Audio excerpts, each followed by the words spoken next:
अध्याय 11वां खंड दूसरा। शीर्वाचन विधि और उसका फल। ऋषि बोले, हे सुजी, यह तो आपने मुझे महादिव्य शुभ लिंग की उत्पत्ति सुनाई, जिसके प्रभाव से दुखों का नाश हो जाता है। हे महाभाग, आप ब्रह्मा और नारद के संवाद के माध्यम से शिव पूजन की विधि बतलाइए, जिसके करने से शिव जी प्रसन्न हो। ब्राह्मण, क्षत्रिय और वैश्य और शूद्र, इन चारों वर्णों को शिव जी की पूजा का जो अधिकार है, उसका क्या क्रम है? सुजी बोले, हे मुनीश्वर, जैसा आपने पूछा है वैसा ही पहले श्री व्यास जी ने सनत कुमार जी से पूछा था, और जिससे उपमन्यु ने सुना था, और वो फिर व्यास जी ने मुझे पढ़ाया, और उपमन्यु से श्री कृष्ण ने सुना। तब जिसे सबसे पहले ब्रह्मा जी ने ही कहा है, वही सब में ब्रह्मा नारद संवाद के रूप में आपसे कहता हूँ। ब्रह्मा जी बोले, हे नारद, अब मैं तुम्हें लिंग पूजन संक्षेप में कहता हूँ, ध्यान देकर सुनो। चारों वर्णों को सब कामों और अर्थों की सिद्धि के लिए शिव जी की पूजा करनी चाहिए।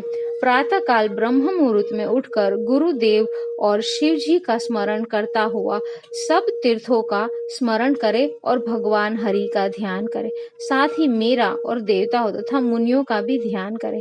फिर शिव स्तोत्र का पाठ करे और तब उठकर मल त्याग करने के लिए दक्षिण दिशा को जावे। वहां एकांत में मल त्याग करे, और ब्राह्मण हो तो शुद्धि के लिए 5 बार हाथ धोवे, क्षत्रिय 4 बार, वैश्य 3 बार और शूद्र 2 बार हाथ धोवे। गुदा और लिंग में 1 बार, बाएं हाथ में 10 बार और फिर दोनों हाथों में 7 बार मिट्टी लगावे। इस प्रकार दोनों पैरों में 3 बार लगाकर फिर 3 बार हाथ में लगावे। स्त्रियों को शूद्र की भांति मिट्टी लेकर हाथ पैर धोना चाहिए। फिर अपने वर्णों के अनुसार दातोन करे। दातोन के लिए ब्राह्मण 12 अंगुल की, क्षत्रिय 11 अंगुल की, वैश्य 10 अंगुल की और शूद्र 9 अंगुल की दातोन करे। षष्ठी, अमावस, नवमी और व्रत के दिन, रविवार को संध्या के समय और श्राद्ध के दिन दातोन न करे। तीर्थों में सविध मंत्र सहित स्नान करे। पहले गणेश जी का पूजन कर ले, तदनंतर आसन पर बैठ शिव जी को स्थापना करे। 3 बार आचमन कर 3 प्राणायाम करे, जिसमें मध्य में त्र्यंबक शिव जी का ध्यान करे। फिर प्रणव मंत्र अर्थात ओमकार से ही षड्न्यास करे। फिर शिव जी का सहस्त्र जलधारा वेद मंत्रों द्वारा चढ़ावे। फिर शिव जी के ऊपर चंदन और पुष्पादि चढ़ावे और प्रणव पूर्वक उनके आगे सुगंधि की सामग्री देवे। फिर देवेश को प्रणाम कर हाथ में पुष्प लेकर उनके सामने खड़ा होवे और कहे, अज्ञान से आपकी जो कुछ भी पूजा की है वह सफल हो। और ऐसा कहकर हर्षित होकर शिव जी के ऊपर फिर पुष्प चढ़ावे और स्वस्ति वाचन कर उन अनेक प्रकार के आशीर्वाद ग्रहण करे।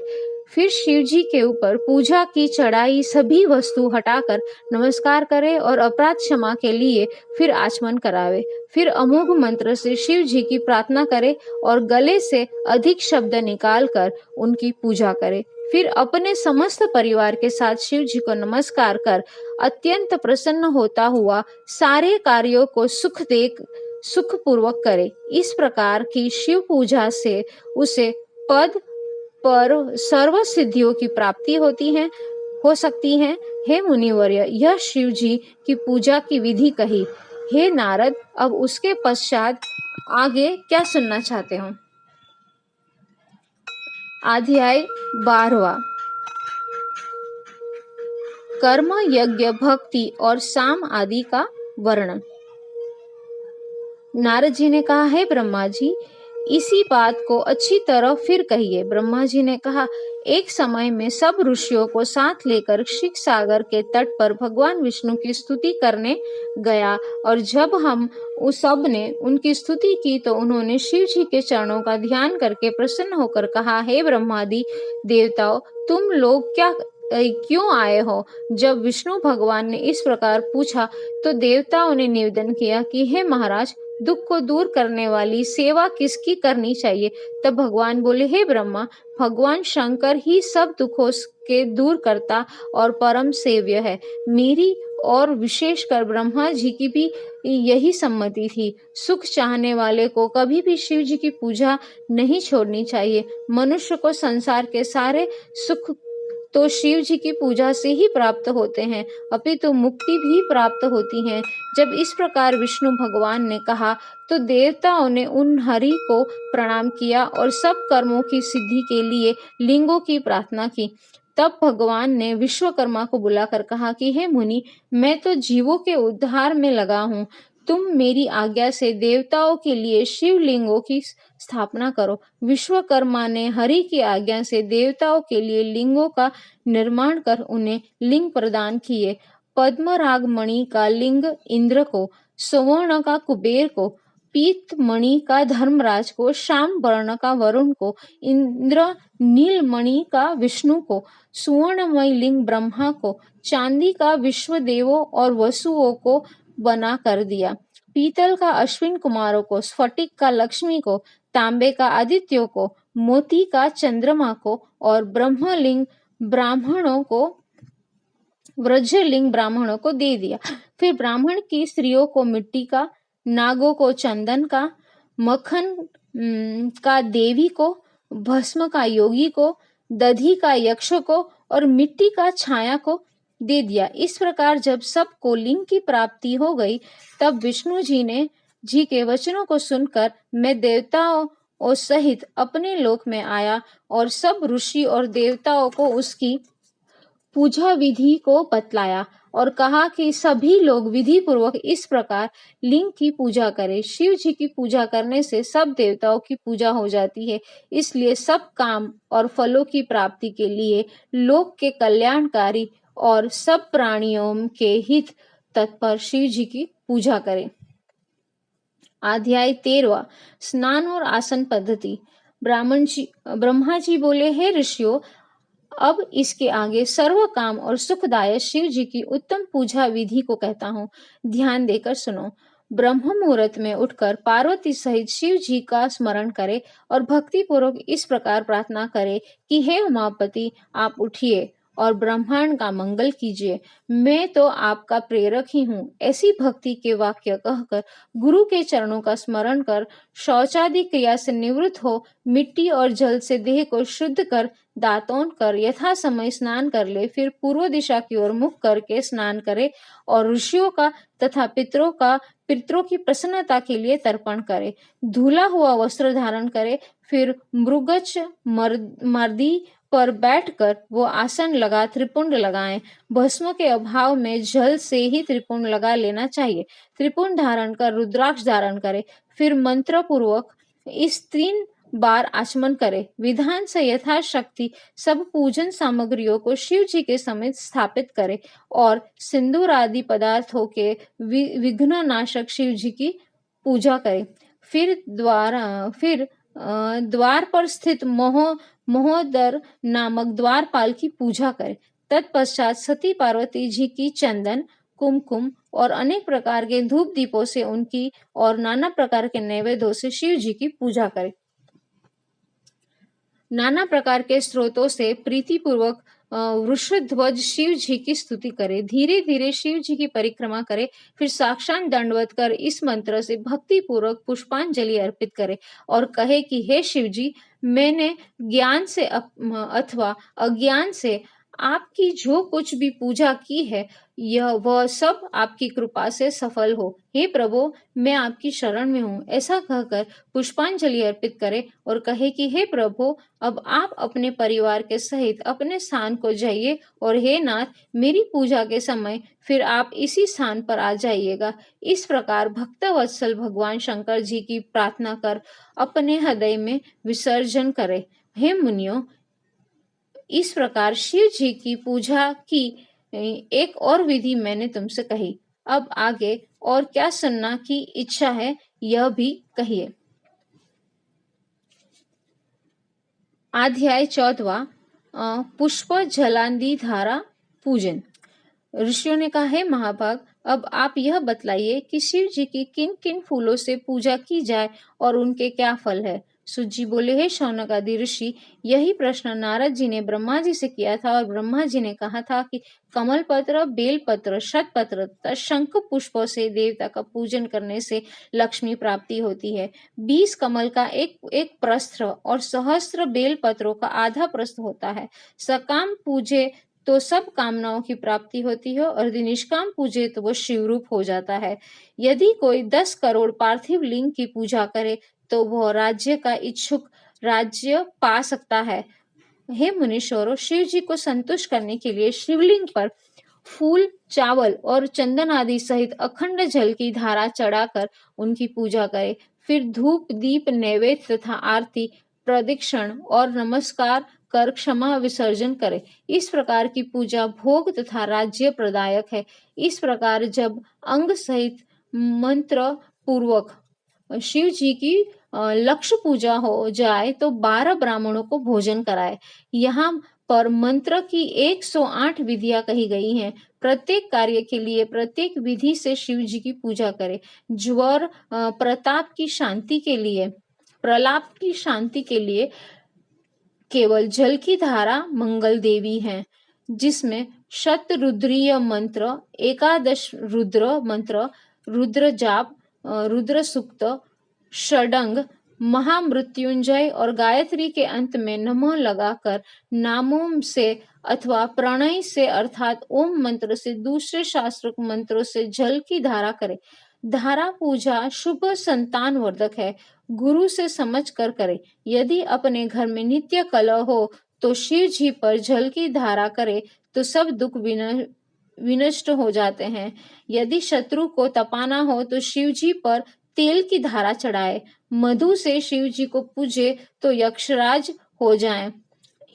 इश्क के रस से पूजे तो आनंद मंगल हो। यदि गंगा जी के जल की धारा दे तो भक्ति और मुक्ति को प्राप्त हो। हे मुनीश्वर, आपने जो पूछा यह सब मैंने आप लोगों को सुनाया है।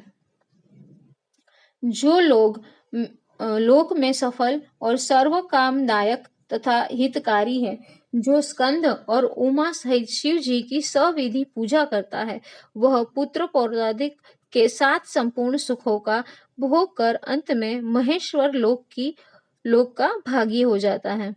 अध्याय 15वां, कैलाश और वैकुंठ आदि की उत्पत्ति।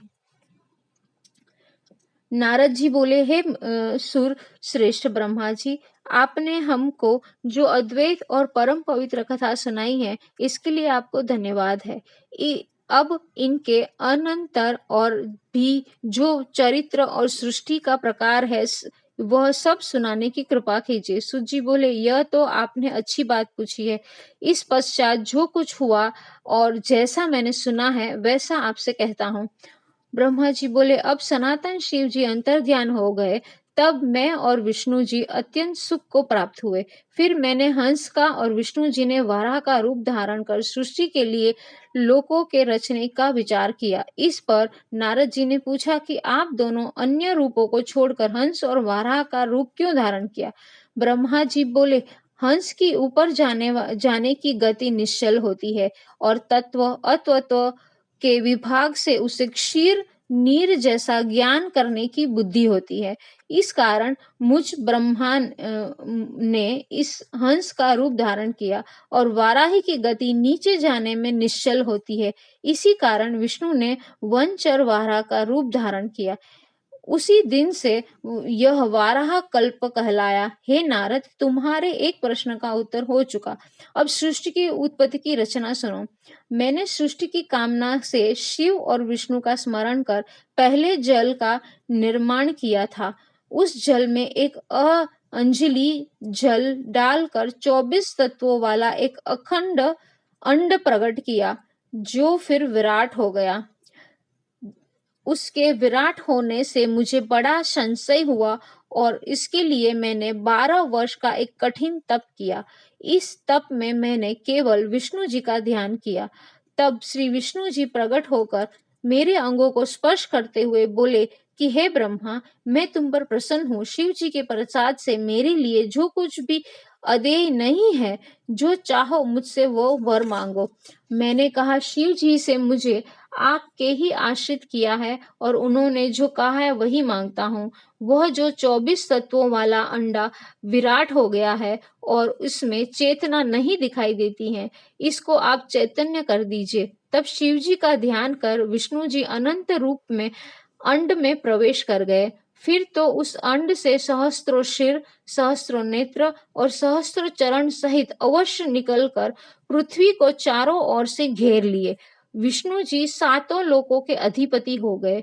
शिव जी ने उन्हें अपने कैलाश के ऊपर स्थान दिया। मैं सृष्टि रचने लगा। तब पहले पाप की सृष्टि उत्पन्न हुई, जिसमें अविद्या और तम की प्रधानता थी। उसमें मैंने स्थावरों की रचना की। फिर मैं मुख्य सृष्टि की रचना के लिए शिव जी का ध्यान करने लगा। तब तिरछे चलने वाले जीव प्रकट हुए। उनमें भी मुझे संतोष न हुआ। तब मैंने सात्विकी देवताओं की सृष्टि की, परंतु इसमें भी कार्य साधन नहीं हुआ। अतः मैंने शिव जी की आज्ञा से रजोगुण वाले मनुष्यों की सृष्टि की। इस प्रकार जब मेरी 5 प्रकार की सृष्टि हो गई, तब मैंने सर्गों की रचना का विचार किया। तब महत सर्ग, सूक्ष्म भौतिक सर्ग और तीसरा वैकारिक सर्ग उत्पन्न हुआ। फिर वैकारिक सर्ग से प्राकृतिक सृष्टि 8 प्रकार की हो गई और नवा कुमार सर्ग हुआ, जिसका वर्णन करना कठिन है। फिर उपयोगी द्विजात्मक सर्ग हुआ, जिसमें सनकादि को महान कौमार मर्ग सर्ग हुआ। जब मैंने उनसे सृष्टि रचने को कहा, तो उन्होंने वैराग्य दिखाया। इससे मुझे अत्यंत क्रोध आया, यहाँ तक कि मेरे नेत्रों से आंसू की बूंदें बहने लगी। तब विष्णु जी ने आकर मुझे समझाया कि शिव जी का तप करो। मैंने बड़ा तप किया। तब मेरे भों और नासिका से मध्य से त्रिमूर्ति, सर्वज्ञ, सबके कर्ता, नील मोहित नाम वाले शिव जी प्रकट हुए। उन्हें देखकर मैं प्रसन्न हुआ और कहा कि अब आप ही अनेक प्रकार की सृष्टि कीजिए। इस प्रकार करुणानिधि महादेव जी हंसने लगे और बोले कि नहीं, मैं ऐसी अशोभन सृष्टि न करूंगा जो कि कर्मवश दुख के सागर में पड़े। अतः दुख वाली प्रजा निर्माण आप ही कीजिए। ऐसा करते हुए नील लोहित भगवान शंकर शीघ्र ही अंतर्ध्यान हो गए।